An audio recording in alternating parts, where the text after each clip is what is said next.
Hello દોસ્તો, શું આપનું ધોરણ 12નું રિઝલ્ટ આવી ચૂક્યું છે હાલમાં અને આપ કોલેજના એડમિશન લેવાનું વિચારી રહ્યા છો?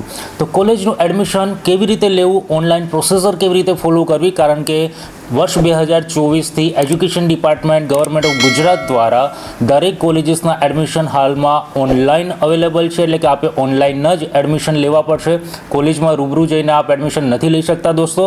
તો તે એડમિશન ઓનલાઈન લેવા માટે આપણે કઈ રીતે પ્રોસેસર ફોલો કરવી, કયા કયા દસ્તાવેજોની જરૂર પડશે તથા કેવી રીતે આપણે તે ફોર્મ ભરીશું, તેના વિશે આજનો વિડીયો છે દોસ્તો. તો હું છું ડૉક્ટર સ્નેહલ વરસાદ અને આપ અત્યારે જોઈ રહ્યા છો મારી ઓનલાઈન ગુરુ ડૉક્ટર ઇસ્કુમાર યુટ્યુબ ચેનલને. દોસ્તો, આજના વિડીયોમાં આપણે વાત કરીશું કે આપના ધોરણ 12 કોઈપણ પ્રવાહ, સામાન્ય વિજ્ઞાન પ્રવાહ કે કોઈ પણ આપનો પ્રવાહ છે, તેના બાદ આપ કોલેજમાં એડમિશન લેવા માંગો છો તો ઓનલાઈન કેવી રીતે તેની પ્રોસેસર ફોલો કરવી, તથા આપે જો કોઈ ગ્રેજ્યુએશન કમ્પ્લીટ કરેલું છે અને આપ જો માસ્ટર ડિગ્રી માટે કોઈ નવી કોલેજમાં એડમિશન લેવા માંગો છો તો તે કોલેજમાં એડમિશન માટેની ઓનલાઈન પ્રોસેસર કઈ રીતે ફોલો કરવી, કયા કયા દસ્તાવેજ જરૂર પડશે, શું સ્ટેપ છે વગેરે વિશે વિડીયોમાં અંત સુધી આપણે વાત કરીશું. તો વિડીયોને અંત સુધી સ્કીપ કર્યા વગર જોવાનું ના ભૂલશો દોસ્તો, કારણ કે જો એક પણ સ્ટેપ આપ મિસ કરશો તો આપણને ફોર્મ ભરવામાં કન્ફ્યુઝન થશે. અને જો કોઈ કન્ફ્યુઝન તો પણ રહે છે તો આપ મારા વિડીયોના કોમેન્ટ બોક્સમાં કોમેન્ટ કરી શકો છો. જોતા રહો ચેનલને.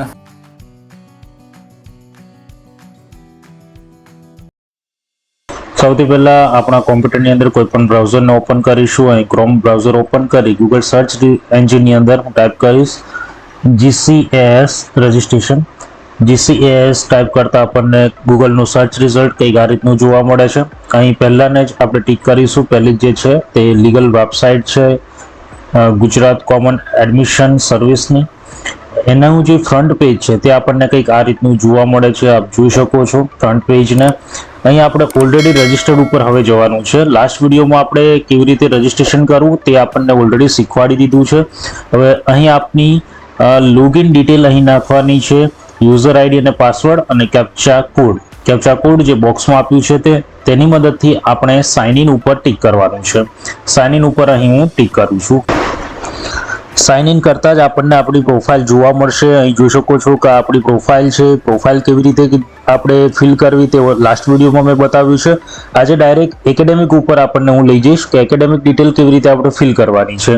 અહીં એકેડેમિક ઉપર ક્લિક કરતાં આપણને આ રીતનું પેજ જોવા મળશે, એક ફોર્મ કે જેમાં આપણે ધોરણ 12ની બધી ડિટેલ નાખવાની છે, બધી જ ડિટેલ ફિલ કરવાની છે. જેમ કે અહીં આપણે 12મું પાસ આઉટ કર્યું છે કે પછી ઇક્વલન્ટ કોઈ કોર્સ કર્યો છે તો તે ચૂઝ કરો. પછી આપણું બોર્ડ કયું છે તે કઈ રીતે ચૂઝ કરવાનું છે, અહીં સિલેક્શન જ આપણે આપવાનું છે. એના પછી પાસિંગ યર અને પાસિંગ મંથ, આપણે કયા વર્ષમાં ધોરણ 12 પાસ કર્યું છે તે વર્ષ અહીં સિલેક્ટ કરવાનું છે અને મહિનો કયો છે તે સિલેક્શન આપવાનું છે. એના પછી માર્કશીટ પ્રમાણે સીટ નંબર અને સ્ટ્રીમ, જેમ કે આર્ટ્સ છે, કોમર્સ છે, સાયન્સનું એ ગ્રુપ છે, બી ગ્રુપ છે વગેરે માંથી જે આપનું છે તે આપણે સિલેક્ટ કરવાનું. માર્કશીટ પ્રમાણે શું નામ છે તે આપણે અહીં લખવાનું છે, આખે આખું કેટલી ટ્રાયલે આપણે પાસ થયા છે તે, અને તેની કોપી આપણે અહીં અપલોડ કરવાની છે. એની સાઇઝ 200 KB થી વધારે ના હોવી જોઈએ. આવી બધી બેઝિક ડિટેલ આપણે અહીં ફિલ કરવાની છે. માર્ક્સ કેટલા આવેલા છે, ટોટલમાંથી કેટલા આવેલા છે, આટલું ફિલ કરી લો. આપણી માર્કશીટમાં દરેક ડિટેલ આપેલી છે એટલે જોઈને જ તેને ભરવાની છે આપણે. અને એના પછી જો આપણે કોઈ ગ્રેજ્યુએશન કરેલું છે અને ગ્રેજ્યુએશન પછી આપ પોસ્ટ ગ્રેજ્યુએશન માટે એપ્લાય કરી રહ્યા છો તો પછી આપણે અહીં અંડર ગ્રેજ્યુએટની ડિટેલ પણ ભરવાની રહેશે. કઈ કઈ ડિટેલો છે તે આપને એક વખત બતાવી દઉં છું દોસ્તો. એના પહેલા ધોરણ 12ની ડિટેલ આપની માર્કશીટ પ્રમાણે, ફરીથી રિપીટ કરું છું કે આપની માર્કશીટ પ્રમાણે અહીં ફિલ કરવાની છે, ભૂલ ના રહે એટલા માટે એક વખત જોઈ લેવું. વિડીયોને એવું લાગે તો 2 વખત જોઈ લેશો કે કઈ કઈ માહિતી અંદર આપણે ભરવાની છે. હવે ગ્રેજ્યુએશન બેઝ ઉપર આપ માસ્ટર ડિગ્રી માટે એપ્લાય કરી રહ્યા છો તો અંડર ગ્રેજ્યુએટ ડિટેલ અહીં આપણને આપેલી છે, જે આપણે પ્રોફાઇલમાં ઓલરેડી ભર્યું હશે કે આપ કેના માટે એપ્લાય કરવા માંગો છો તો તે રીતનું જ ફોર્મ અહીં આપણને શો થવાનું છે. જો 12મા પછી આપ ફર્સ્ટ યર કોલેજ માટે એપ્લાય કરી રહ્યા છો અંડર ગ્રેજ્યુએશન કોર્સ માટે તો આ ડિટેલ આપણે નહીં ભરવાની આવે, પરંતુ માસ્ટર ડિગ્રી માટે એપ્લાય કર્યું છે તો આ ડિટેલ ચોક્કસ આપણને ભરવાની આવશે. એની પણ અહીં આપણે માર્કશીટ પ્રમાણે જ ડિટેલ બધી ફિલ કરવાની છે.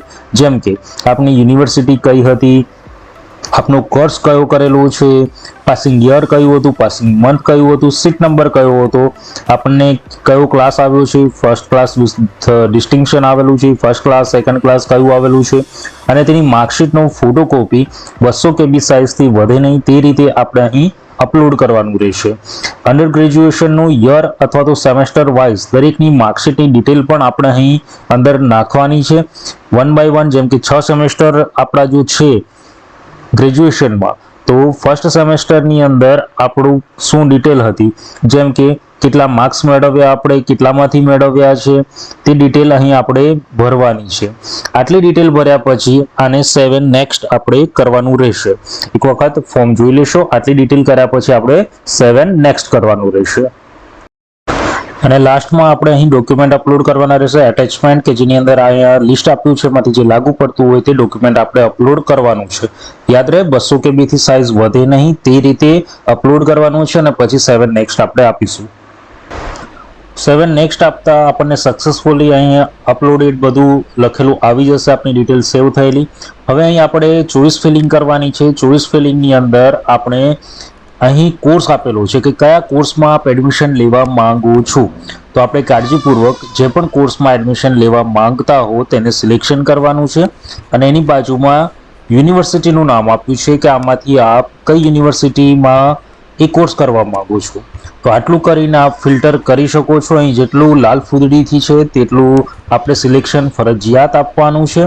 આમાંથી આપ ગ્રાન્ટેડ એડ કોલેજમાં જવા માંગો છો, self finance college, government college કે કઈ કોલેજમાં આપ એડમિશન લેવા ઈચ્છો છો તેનું આપણે અહીં સિલેક્શન કરવાનું છે.